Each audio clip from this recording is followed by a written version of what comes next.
Peoples party के कारकुनों के कातिल पीपल्स पार्टी के ही लोग हैं। जरदारी तक को भी शर्म आना चाहिए। बीवी की भीख हम नहीं मांगते।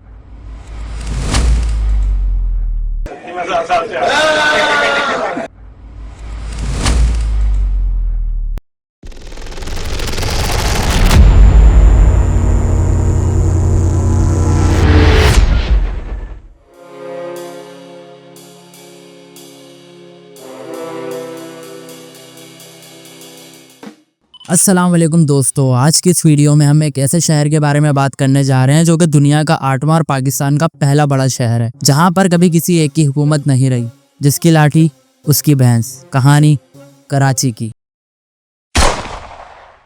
कराची पाकिस्तान का सबसे बड़ा शहर है। इस शहर पर हमेशा किसी ना किसी का तो कब्जा रहा है, कभी गैंगस्टर्स का, कभी पॉलिटिकल पार्टीज का और कभी एजेंसीज का। यहाँ फैसले कोर्ट में नहीं गलियों में होते थे। जिसके पास हथियार होता था बात उसी की चलती थी। यहाँ सबसे ज़्यादा पावर उन लोगों के पास रही है जो लोगों को फॉलो करने के बजाय उन्हें तोड़ते थे, और आज भी कुछ नहीं बदला। ये शहर उसी तरह चल रहा है। लेकिन सवाल यह है, इस शहर को चलाता कौन है?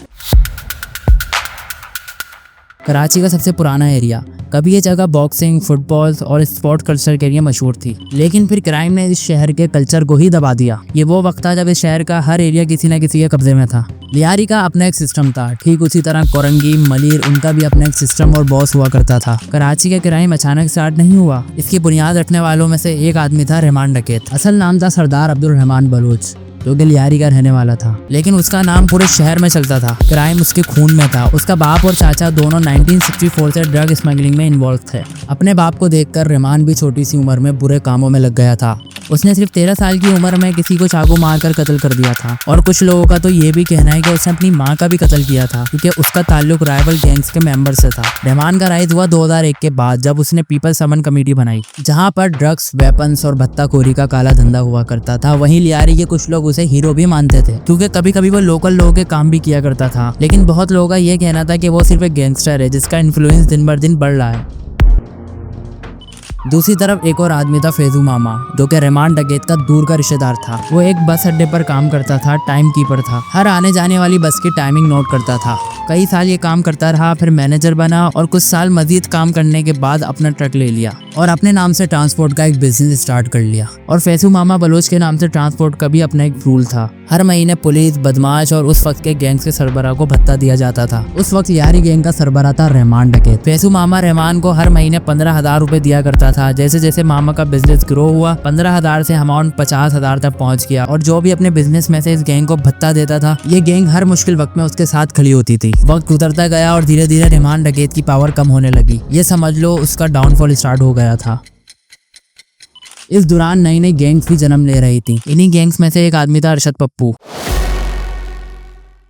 अरशद पप्पू भी अपना रौब जमाना चाहता था। जब उसे पता चला कि रहमान लोगों से भत्ता वसूल करता है मंथली बेसिस पे, उसने भी ये करने का सोचा। उसने फैजू मामा को कॉल की और कहा, आज से तुम रहमान को भत्ता नहीं दिया करोगे, मुझे दिया करोगे। फैजू मामा ने अरशद पप्पू की बात को इग्नोर किया और सीधा इनकार कर दिया। इस वजह से अरशद पप्पू ने फैजू मामा को कत्ल करने का प्लान बनाया, ताकि वो लोगों पर अपना रौब जमा सके। जो मुझे भत्ता देने से इनकार करेगा उसका हाल वही होगा जो फैजू मामा का हुआ। कुछ महीने गुजरे, अरशद पप्पू ने फैजू मामा को किडनैप किया और उसका कत्ल कर दिया। सरेआम कत्ल की जिम्मेदारी ली कि फैजू मामा को हमने मारा है, क्योंकि इसने भत्ता देने से इनकार कर दिया था। वहीं दूसरी तरफ 9 अगस्त 2009 को पुलिस इनकाउंटर में रहमान डकैत मारा जाता है। रहमान तो चला गया, लेकिन ये कुर्सी खाली नहीं रही। उस कुर्सी पर बैठने वाला बंदा था उजैर बलोच। उजैर बलोच फैजू मामा का बेटा था, जिसके सर पर अपने बाप के कत्ल का बदला था। अब ये गैंग बहुत आगे निकलने वाली थी। हर गली, हर बिल्डिंग, हर बिजनेस सब उजैर की परमिशन से चलता था। हर काम के लिए बंदा अलग होता था। कोई पैसे कलेक्ट करता था, कोई फायरिंग स्क्वाड चलाता था, कोई पुलिस के साथ सेटिंग करता था। और सबसे डेंजरस बात ये थी कि उजैर पॉलिटिक्स में भी था। पीपल्स पार्टी के लोग उसे सपोर्ट किया करते थे। उस दौर में इलेक्शन भी उसकी मर्जी से होते थे। उजैर के अगेंस्ट 200 से ज्यादा केसेस थे, बंदे उठाना, जिंदा जला देना और दुश्मनों को सरेआम गोली मारना। लेकिन ये सब होने के बावजूद भी वो आराम से घूमता था, क्योंकि उसके पीछे पॉलिटिक्स थी, उसके पीछे सियासत थी। उजैर का टेरर इतना बढ़ गया था कि लोग उसका नाम लेने से भी डरते थे। लियारी उसका किंगडम बन चुका था, और किंगडम में सिर्फ एक नाम चलता था,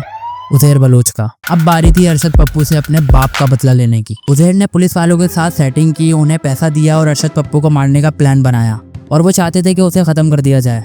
पुलिस ने अरशद पप्पू को अरेस्ट करके उदेर के हवाले कर दिया। अब जो हुआ वो बहुत ब्रूटल था। उदेर ने अरशद पप्पू को लियारी की गलियों में मारा। लोगों ने देखा कि अरशद पप्पू का आखिरी वक्त चल रहा है तो वो भी उस पर टूट पड़े और उसे मारना शुरू कर दिया।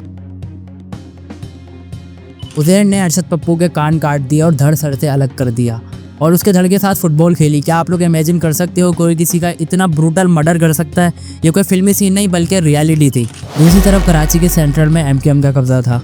MQM यानी मुत्तहिदा कौमी मूवमेंट। इस पार्टी के फाउंडर अल्ताफ हुसैन थे जो कि लंदन में बैठकर इस पार्टी को चलाया करते थे। स्टार्ट में लोगों ने सपोर्ट किया लेकिन कुछ सालों में MQM के अंदर भी गलत काम शुरू हो गए। लोगों को धमकाया जाता था, जबरदस्ती हफ्ता वसूल किया जाता था और टारगेट किलिंग भी होती थी। गन्स के जरिए वोट लिए जाते थे और जो मना कर दिया करता था उसे मार दिया जाता था। पॉलिटिकल पार्टीज, पुलिस और गैंगस्टर्स तीनों एक ही टेबल पर थे। शहर में भत्ता लेना, बंदे उठाना, फायरिंग करना, ये सब कुछ आम हो गया था। हर गैंग के पीछे या तो पावरफुल बंदा होता था या कोई पॉलिटिकल पार्टी और बीच में पिस रहा था आम बंदा। अब कराची में क्राइम हद से ज्यादा बढ़ चुका था। लियारी में उदेर बलोच का सीन चल रहा था और सिटी के सेंटर में MQM का हुकूमत पर प्रेशर चल रहा था। मीडिया, अवाम, हर कोई आवाज उठाने लगा था। फिर 2023 में रेंजर्स को फुल पावर दी गई कि इन लोगों को पकड़ा जाए और क्राइम कम किया जाए। कराची ऑपरेशन स्टार्ट किया गया था लेकिन ये ऑपरेशन सिर्फ एक दिन का नहीं था। पहले छोटी रेड्स हुई, टारगेट किलर और स्ट्रीट क्रिमिनल्स को उठाया गया। फिर धीरे धीरे सर्कल को बढ़ाया गया। लियारी में रेड्स की गई और उदेर बलोच को दुबई से अरेस्ट करके पाकिस्तान लाया गया क्योंकि वो वहां बैठकर क्राइम करवा रहा था। उस पर 200 से ज्यादा केसेस थे लेकिन उस तक पहुंचने के लिए पूरा सिस्टम तोड़ना पड़ा। दूसरी तरफ MQM के यूसीस और दफातर पर रेड पड़ी जिस पर वर्कर्स को उठाया गया और उस एरिया के कमांडर्स को। आखिर में उनका होम, उनका घर, उनकी दुनिया 9-0 को बंद कर दिया गया। मीडिया पर CCTV footage I, illegal weapons recover हुए। मीडिया का कहना था कि सब कुछ एक्सपोज हो गया लेकिन हकीकत क्या थी अल्लाह जाने। इस ऑपरेशन के बाद कराची का क्राइम रेट नीचे आया, भत्ताखोरी और फायरिंग वगैरह में कमी आई। लेकिन सवाल यह है क्या ये रियल क्लीन अप था? डॉन तो चले गए लेकिन सिस्टम वही रहा। पहले भत्ता गन्स के जरिए वसूल किया जाता था, अब फाइल्स और अप्रूवल्स के जरिए पैसे उठाए जाते हैं। अब यहाँ गन्स की जगह पेन चलता है। आज का कराची पहले जैसा नहीं रहा। क्राइम रेट्स कम है लेकिन इसका मतलब बिल्कुल ये नहीं है कि सब ठीक है। अब गैंगस्टर्स पुराने कपड़ों में नहीं बल्कि सूट और लग्जरी कार में घूमते हैं। अब गलियों में नहीं बल्कि ऑफिस के अंदर होता है। डिजिटल अकाउंट्स के जरिए नए माफिया आ चुके हैं। Water tanker mafia, land mafia और रियल एस्टेट के बिग प्लेयर। कुछ मीडिया वाले भी इस माफिया का ही हिस्सा हैं जो पैसे लेकर अपना मुंह बंद कर लेते हैं। और इन सब में जो पिस रहा है वो है कराची का आम बंदा जो सिर्फ सुकून और अच्छी लाइफ चाहता है। कराची को ना पुलिस चलाती है ना पॉलिटिक्स, कराची को चलाती है पावर। पावर जिसके पास है कराची उसका है। कभी गन्स के जरिए, कभी वोट्स के जरिए और कभी। वीडियो अच्छी लगी हो तो वीडियो को लाइक करें, चैनल को सब्सक्राइब करें और अपने भाई को दुआओं में याद रखें। अपना बहुत सारा ख्याल रखें। अल्लाह हाफिज़।